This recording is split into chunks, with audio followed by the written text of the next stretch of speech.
अस्सलाम वालेकुम नाज़रीन, आप देख रहे हैं जीबी ट्रू न्यूज़ एचडी और मैं हूं आपको मेज़बान नजमुद्दीन नैयर। जी नाज़रीन, इस वक्त हम मौजूद हैं यूनिवर्सिटी ऑफ पाकिस्तान सिकंदरी की जो नए बनने वाली बिल्डिंग में और हम यहां पर आए हुए थे विज़िट करने घूमने के लिए और सोचा कि आप लोगों को भी इस बिल्डिंग का विज़िट करवाएं, यूनिवर्सिटी का आप लोगों को मुकम्मल विज़िट करवा कर आप लोगों को दिखा दें। तो इससे भी यहाँ पर पहले भी बहुत सारे लोग यहाँ पर विज़िट कर रहे थे, अपने ब्लॉग के जरिए अपने चैनल के जरिए आप लोग दिखा रहे थे। तो हम भी आज यहाँ पर आए हैं और आज हम आपको दिखा रहे हैं यूनिवर्सिटी ऑफ पाकिस्तान जो नए बनने जा रहे हैं उसकी बिल्डिंग किस तरह है। और यहाँ पर ये जो बिल्डिंग बनने जा रही है, जो यूनिवर्सिटी की जो इमारत बनने जा रहे हैं, वो पाकिस्तान मिशन के अंदर पहला ऐसा यूनिवर्सिटी बनने जा रहे हैं, जिसके बाद अंग्रेजी पाकिस्तान के अंदर और भी जो डिपार्टमेंट यहाँ पर ओपन करने जा रहे हैं जाएंगे, जिसमें हमारे स्टूडेंट के लिए बहुत सारे यहाँ पर मौके मिलेंगे। तो चलिए हम आपको यहाँ पर मौजूद जो बिल्डिंग बना रहे हैं, यहाँ पर जो इमारत है, उनमें हम आपको विजिट करवाते हैं और साथ हम आपको दिखाते हैं।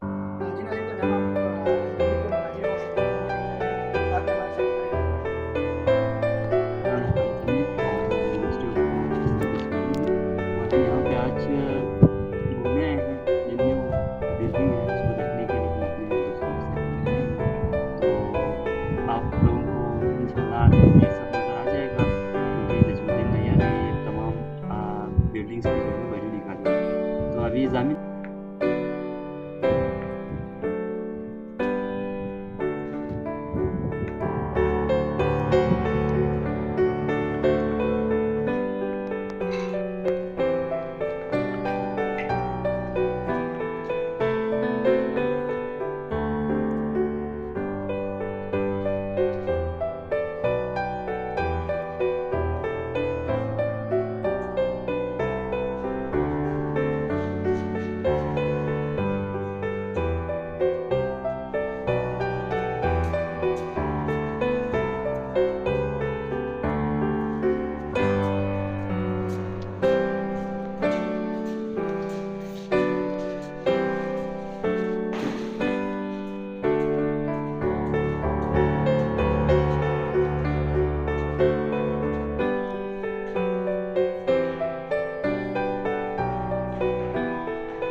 तो अभी हमने आपको यूनिवर्सिटी पाकिस्तान के अंदरूनी मनाजिर आप उन लोगों को दिखाएं और यहाँ पर बने हुए जो फर्नीचर्स है या यहाँ पर जितनी भी चीज़ें हैं वो हमने आप लोगों को दिखाए हैं। और अभी आप लोगों को हम दिखा रहे हैं बाहर की जो साइट है, यहाँ जो यूनिवर्सिटी के बाहर की साइड से आप देख सकते हैं, हमें यहाँ पर खूबसूरत लोग नज़र आ रहे हैं। और सामने वाला यहाँ से हमें नज़र आ रहे हैं एडमिन ब्लॉक है, और ये जो सामने वाला है जिसके अंदर मुख्तलिफ किस्म के डिपार्टमेंट्स के जो स्टूडेंट्स हैं वो यहाँ पर बैठेंगे। और साथ साथ यहाँ पर आप देख सकते हैं अभी भी कंस्ट्रक्शन स्टार्ट है और भी यहाँ पर बिल्डिंग बना रहे हैं। तो हमारा मकसद था कि आप लोगों को भी यूनिवर्सिटी ऑफ पाकिस्तान की विज़िट करवाएं, यहाँ की चीज़ें आपको दिखाएं। तो इंशाल्लाह एक और नई जगह पर आप लोगों के साथ मुलाकात होंगे। तब तक के लिए अपने मेज़बान नजमुद्दीन नैयर को इजाज़त दीजिए। अल्लाह हाफ़िज़।